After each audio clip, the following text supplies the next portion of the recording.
ಈ ಸಮಾರಂಭದಲ್ಲಿ ಮುಖ್ಯ ಅತಿಥಿಗಳಾಗಿ ಭಾಗವಹಿಸಿರ್ತಕ್ಕಂಥ ವಿಧಾನಸಭೆಯ ಅಧ್ಯಕ್ಷರಾದಂಥ ಶ್ರೀ ಯುಟಿ ಖಾದರ್ ಅವರ, ದಕ್ಷಿಣ ಕನ್ನಡ ಜಿಲ್ಲೆಯ ಉಸ್ತುವಾರಿ ಸಚಿವರು, ಆರೋಗ್ಯ ಸಚಿವರು ಆದಂಥ ದಿನೇಶ್ ಗುಂಡೂರಾವ್ ಅವರ, ಕಂದಾಯ ಸಚಿವರಾದಂಥ ಶ್ರೀ ಕೃಷ್ಣ ಬೈರೇಗೌಡ ಅವರ, ನಗರಾಭಿವೃದ್ಧಿ ಸಚಿವರಾದಂಥ ಶ್ರೀ ಬೈತಿ ಸುರೇಶ್ ಅವರ, ಮುಖ್ಯಮಂತ್ರಿಗಳ ರಾಜಕೀಯ ಕಾರ್ಯದರ್ಶಿಗಳಾದಂಥ ನಸೀರ್ ಅಹಮದ್ ಅವರ, ಲೋಕಸಭಾ ಸದಸ್ಯರಾದಂಥ ಕ್ಯಾಪ್ಟನ್ ಬ್ರಿಜೇಶ್ ಚೌಟಾ ಅವರ,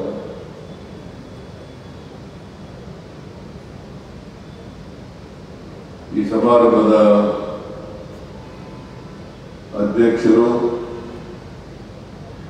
ಶಾಸಕರು ಆದಂಥ ಶ್ರೀ ವೇದವ್ಯಾಸ ಕಾಮತ್ ಅವರ, ಪುತ್ತೂರು ಶಾಸಕರಾದಂಥ ಶ್ರೀ ಅಶೋಕ್ ರೈ ಅವರ, ಮೇಲ್ಮನೆಯ ಸದಸ್ಯರಾದಂಥ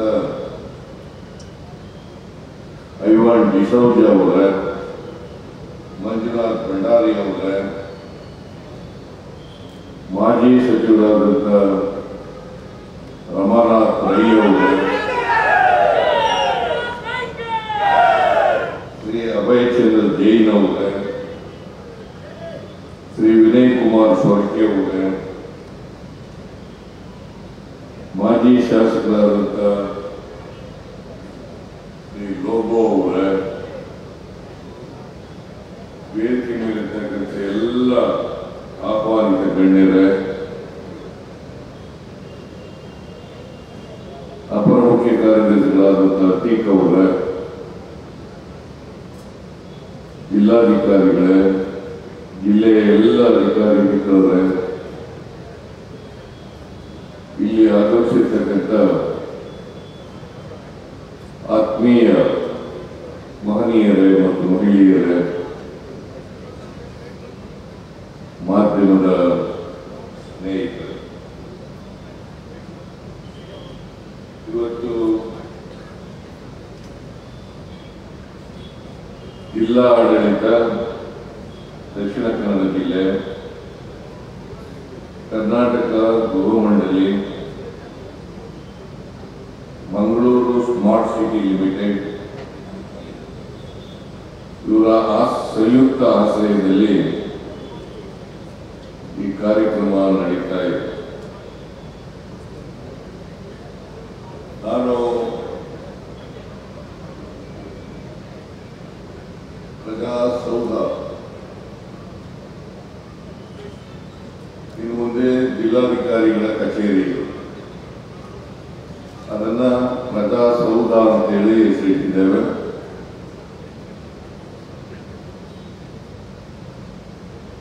ಅದರ ಲೋಕಾರ್ಪಣೆ ಆಗ್ತಾ ಇದೆ.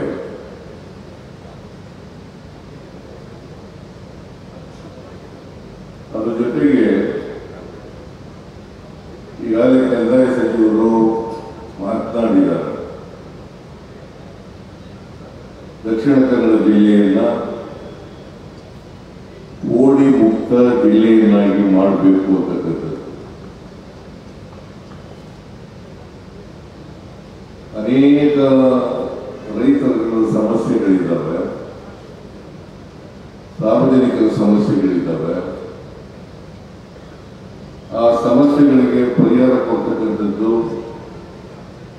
ಸರ್ಕಾರದ ಕರ್ತವ್ಯ.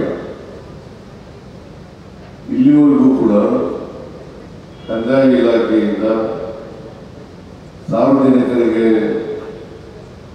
ಬೇಕಾದಂಥ ಸೌಲಭ್ಯಗಳನ್ನು ಒದಗಿಸ್ಕೊಡ್ತಕ್ಕಂಥದ್ದು, ರೆವಿನ್ಯೂ ರೆಕಾರ್ಡ್ಸ್ಗಳನ್ನು ಒದಗಿಸ್ಕೊಡ್ತಕ್ಕಂಥದ್ದು, ಅವರ ಭೂಮಿಯ ಹಕ್ಕನ್ನು ದೃಢಪಡಿಸ್ತಕ್ಕಂಥದ್ದು ಇವು ನಡೆದಿರಲಿಲ್ಲ. ಕೃಷ್ಣಬೈರೇಗೌಡರು ಕಂದಾಯ ಇಲಾಖೆ ಸಚಿವರಾದ ಮೇಲೆ ಇದಕ್ಕೆ ಒಂದು ರೂಪ ಕೊಟ್ಟು ತ್ವರಿತಗತಿಯಲ್ಲಿ ಈ ಕೆಲಸವನ್ನು ಮಾಡ್ತಾ ಇದ್ದಾರೆ. ಕಂದಾಯ ಇಲಾಖೆಯಲ್ಲಿ ಅನೇಕ ಸುಧಾರಣೆಗಳನ್ನು ತಂದಿದ್ದಾರೆ.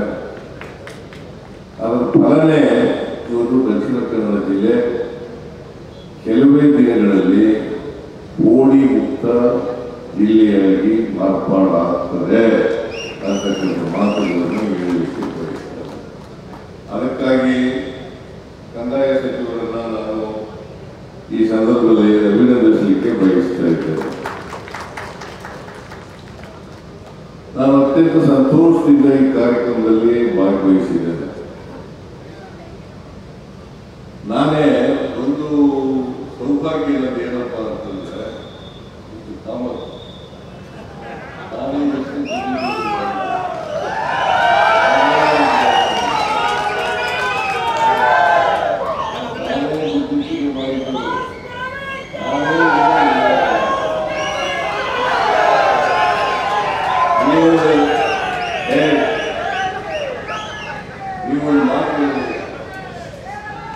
ಸ್ಮಾರ್ಟ್ ಸಿಟಿ ಕಾರ್ಯಕ್ರಮವನ್ನು ಪ್ರಧಾನಮಂತ್ರಿಗಳು ಮಾಡೋದಿಲ್ಲ. ನಾವು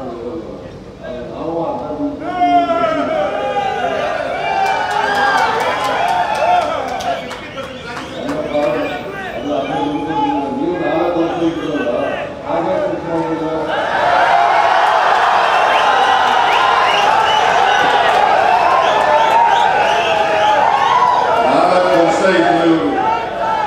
ಆಗಲೂ ಸ್ಮಾರ್ಟ್ ಸಿಟಿ ಪ್ರೋಗ್ರಾಮ್ ಇತ್ತು, ಹಾಗೆ ಖರ್ಚು ಮಾಡಲಿಲ್ಲ.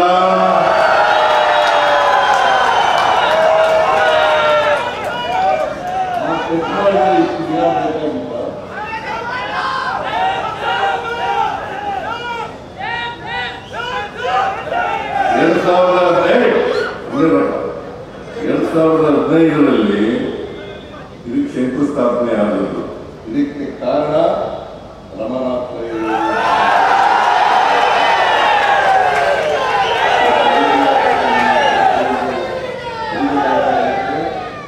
ರಮನಾಥ್ ರೈ ಅವರು ಜಿಲ್ಲಾ ಮಂತ್ರಿಯಾಗಿದ್ದರು, ಉಸ್ತುವಾರಿ ಸಚಿವರಾಗಿದ್ದರು, ಅರಣ್ಯ ಇಲಾಖೆ ಸಚಿವರಾಗಿದ್ದರು. ಅವರು ನನ್ನನ್ನು ಕರ್ಕೊಂಡು ದಕ್ಷಿಣ ಕನ್ನಡ ಜಿಲ್ಲೆ ಮಂಗಳೂರಿನಲ್ಲಿ ಒಂದು ಜಿಲ್ಲಾಧಿಕಾರಿ ಕಚೇರಿ ಬೇಕೇ ಬೇಕು, ಹೊಸ ಕಚೇರಿ ಆಗಬೇಕು ಅಂತೇಳಿ ನನ್ನ ಮೇಲೆ ಒತ್ತಡ ಹಾಕಿ ಅವತ್ತು 41 ಕೋಟಿ ರೂಪಾಯಿಗಳಿಗೆ ನಾವು ಮಂಜೂರಾತಿ.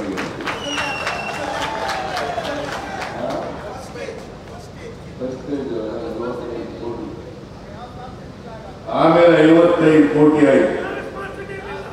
ಆಮೇಲೆ 20 ಕೋಟಿ ಅತೀಕ್ ಅವರು ಮತ್ತು ಸುರೇಶ್ ನಗರಾಭಿವೃದ್ಧಿ ಸಚಿವರು 20 ಕೋಟಿ ಕೊಟ್ಟದ್ರಿಂದ ಇವತ್ತು ಪೂರ್ಣ ಆಗಿ ಲೋಕಾರ್ಪಣೆ ಆಗ್ತಾ ಇರ್ತಕ್ಕಂಥದ್ದು ಅಂತಕ್ಕಂಥದ್ದನ್ನ ತಿಳ್ಕೋಬೇಕು. ಇತಿಹಾಸ ಯಾವಾಗ ನಾವು ತಿರುಚಿ ಹೇಳಕ್ ಹೋಗ್ಬಾರ್ದು.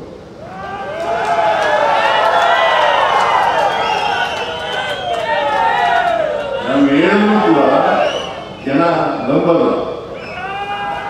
ನಾನು ನಿಮಗೆ ಹೇಳ್ಬಹುದು, ಆದ್ರೆ ನೀವು ನಂಬ್ಕೋಬೇಕಲ್ಲ. ನಾವು ಯಾವಾಗಲೂ ಕೂಡ ರಾಜಕಾರಣಿಗಳು ರಾಜಕೀಯ ಮಾಡೋಣ, ಆದ್ರೆ ಅಭಿವೃದ್ಧಿ ಕೆಲಸದಲ್ಲಿ ಮಾತ್ರ ರಾಜಕೀಯ ಮಾಡಬಾರದು. ರಾಜಕೀಯ ಚುನಾವಣೆ ಮಾಡೋಣ, ಅದು ಮಾಡಲಿಕ್ಕೆ ನನ್ನೇನು ತಕರಾರಿಲ್ಲ. ನೀವು ಸ್ವತಂತ್ರರಿದ್ದೀರಿ, ನಾವು ಸ್ವತಂತ್ರರಿದ್ದೀವಿ, ನಮ್ಮ ಪಕ್ಷದವರು ಸ್ವತಂತ್ರರಿದ್ದೀವಿ, ನೀವು ಸ್ವತಂತ್ರರಿದ್ದೀರಿ. ಅಥವಾ ಇನ್ಯಾರೇ ಬೇರೆ ಪಕ್ಷದ ರಾಜಕಾರಣ ಮಾಡೋದು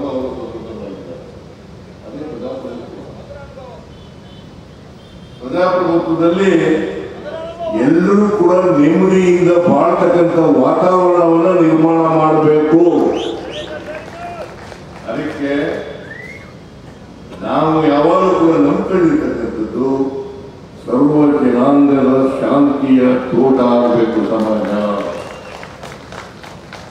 ಸರ್ವ ಜನಾಂಗದ ಶಾಂತಿಯ ತೋಟ ಆಗಬೇಕು.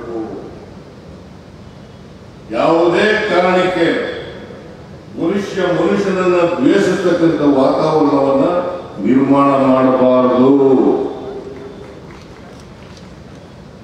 ಮನುಷ್ಯನನ್ನ ಪ್ರೀತಿಸ್ತಕ್ಕಂಥ ಸೌಹಾರ್ದಯುತವಾದಂತಹ ವಾತಾವರಣವನ್ನು ನಿರ್ಮಾಣ ಮಾಡತಕ್ಕಂಥದ್ದೇ ರಾಜಕಾರಣಿಗಳ ಕೆಲಸ. ಇನ್ನೊಂದು ಪ್ರಮುಖವಾದ ಕೆಲಸ ಏನಪ್ಪಾ ಅಂತಂದ್ರೆ ಸಮಾಜವನ್ನ ಪರಿವರ್ತನೆ ಮಾಡೋದು. ಸಮಾಜದಲ್ಲಿ ಅಸಮಾನತೆ ಇದೆ. ಈ ಅಸಮಾನತೆಯನ್ನು ಹೋಗಲಾಡಿಸ್ತಕ್ಕಂಥ ಕೆಲಸವನ್ನು ಮಾಡಬೇಕು. ಬಾಬಾ ಸಾಹೇಬ್ ಅಂಬೇಡ್ಕರ್ ಅವರು 1949 ಇಸ್ವಿ ನವೆಂಬರ್ 25ನೇ ತಾರೀಕು ಕಾರ್ಪೊರೇಟ್ ಅಸೆಂಬ್ಲಿ ಒಂದು ಭಾಷಣ ಮಾಡಿದ್ದಾರೆ. 1949 ನವೆಂಬರ್ 25ನೇ ತಾರೀಕು ಒಂದು ದಿನ ಮುಂಚಿತವಾಗಿ ನಮ್ಮ ಸಂವಿಧಾನ ಅಂಗೀಕಾರ ಆಗೋದಕ್ಕಿಂತ ಮುಂಚಿತವಾಗಿ ಒಂದು ದಿನ ಐತಿಹಾಸಿಕವಾದಂತಹ ಭಾಷಣವನ್ನ ಮಾಡಿದ್ದಾರೆ. ಅದೇನ್ ಹೇಳ್ತದೆ ಅಂತಂದ್ರೆ ನಮ್ಮ ದೇಶದಲ್ಲಿ ಅನೇಕ ಜಾತಿಗಳಿದ್ದಾವೆ, ಅನೇಕ ಧರ್ಮಗಳಿದ್ದಾವೆ, ಅನೇಕ ಭಾಷೆಗಳಿದ್ದಾವೆ. ಸಮಾನ ಅವಕಾಶಗಳು ಸಿಕ್ಕದೇ ಇದ್ದಿರಲಿಲ್ಲ ಶತಮಾನಗಳ ಕಾಲ. ನಾವು ಸಮಾಜದಲ್ಲಿ ಅಸಮಾನತೆಯನ್ನ ಕಾಣ್ತಾ ಇದ್ದೇವೆ. ಅದಕ್ಕೆ ಅವರು ಹೇಳುವಂತ ಮಾತು ಅವತ್ತು ನಾವು 1950 ಜನವರಿ 26ನೇ ತಾರೀಕು ಸಂವಿಧಾನ ಜಾರಿ ಬಂದಂತ ದಿನ, ಆ ದಿನ ವೈರುಧ್ಯತೆ ಇರ್ತಕ್ಕಂಥ ಸಮಾಜಕ್ಕೆ ಕಾಲಿಡ್ತಾ ಇದ್ದೇವೆ. ವೈರುಧ್ಯತೆ ಇರ್ತಕ್ಕಂಥ ಸಮಾಜಕ್ಕೆ ಕಾಲಿಡ್ತಾ ಇದ್ದೇವೆ. ಸಾಮಾಜಿಕ ಅಸಮಾನತೆ ಇದೆ, ಆರ್ಥಿಕ ಅಸಮಾನತೆ ಇದೆ. ಈ ಅಸಮಾನತೆಯನ್ನು ಹೋಗಲಾಡಿಸ್ತಕ್ಕಂಥದ್ದೇ ಸಂವಿಧಾನದ ಮೊದಲನೇ ಕೆಲಸ, ನಮ್ಮೆಲ್ಲರ ಕರ್ತವ್ಯ ಅಂತಕ್ಕಂಥ ಮಾತುಗಳನ್ನ ಹೇಳಿದ್ದಾರೆ.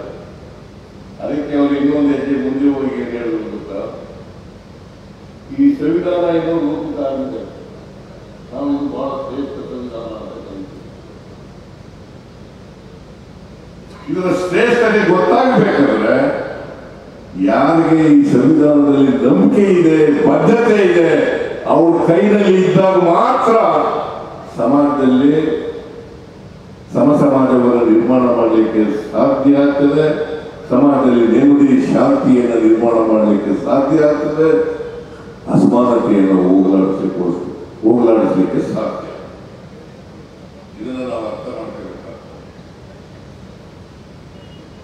ಈಗ ತುಳು ಸಂಸ್ಕೃತಿ ಈ ಕಟ್ಟಡದ ಮೂಲಕ ಗೊತ್ತಾಗ್ತದೆ.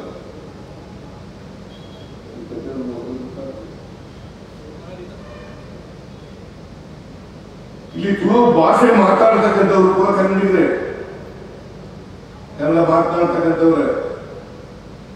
ನಾವೆಲ್ಲರೂ ಕೂಡ ಕನ್ನಡ ನಾಡಿನಲ್ಲಿ ಇರ್ತಕ್ಕಂಥದ್ದು.